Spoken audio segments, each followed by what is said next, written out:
Welcome to ECNTRADE Daily Video. Before we begin, it should be noted that any advice is of a general nature only and that your personal circumstances have not been taken into consideration. Hello everyone, my name is Rob Clayton and thank you for joining me. The Australian dollar kicks off the Monday session on a weaker tone against its rival, the US dollar, as hopes of the US Federal Reserve will dial back off its aggressive pace of monetary tightening. However, hawkish US Federal Reserve officials continue to circle the skies, suggesting that the US interest rate would continue to rise, which has poured cold water on expectations the US central bank would pivot.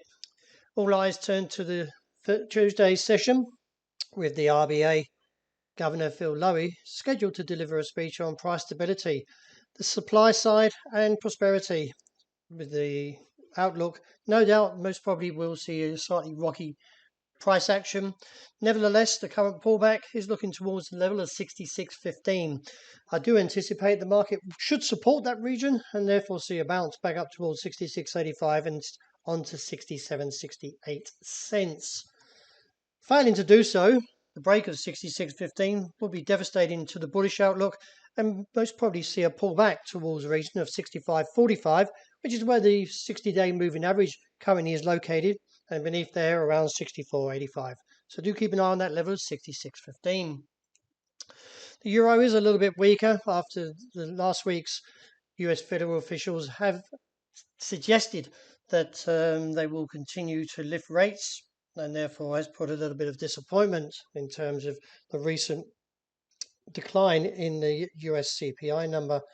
Nevertheless, the weaker play into the euro has looked towards the region now of 102.65 and reassess from there. Although my view is neutral since we reached the top side objective at 105, I'm still assessing whether the market has potential to fall all the way back towards 100 or whether 102.65 will hold. So I'd rather be on the sidelines just for the moment.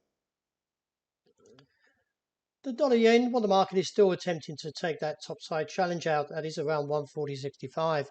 I do feel that the market has potential due to the fact is that the indicators have strengthened to a potential break, and therefore with the dollar index rising on Friday to 107 has put further eyes on that level to the bullish aspect that the break would see a rally onto 143 to 145.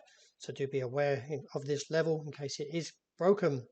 Any pullback, it should be shallow around the region of 139.65. Sterling still holding relatively well considering some of the other currencies, but finding a little bit of a weaker play into the Monday session. And still, I feel that 120 is on the cards, but let's see how the market plays to the downside. And let's see if it does respect the region somewhere around 116.85.95. Although it is a bit of a stretch, I feel the market can get down towards this region and then surge up to 120 or even 1 to 22. The gold, after crushing the level that is around the region of 1,756, has opened further to the downside and looks towards 1,726 as an objective. Any advancement should see resistance around that 1,756 area. Wrapping up with oil, well, the market has crushed the level of 71, reached the level of $78 a barrel, and not focusing away from that region since a small bounce. I do feel that the market may take this challenge, and if it does break, could see further risk towards $74 a barrel. In light of the pattern, though, we're getting a little bit oversold, but the ADX is trending very firmly. So this is why I feel that the bears are in bigger numbers, and let's see if this level can hold or not. Well, that wraps it for the start of the week. Thank you very much for joining me, and as always, look out for the intraday report, and I hope you enjoy the rest of the day.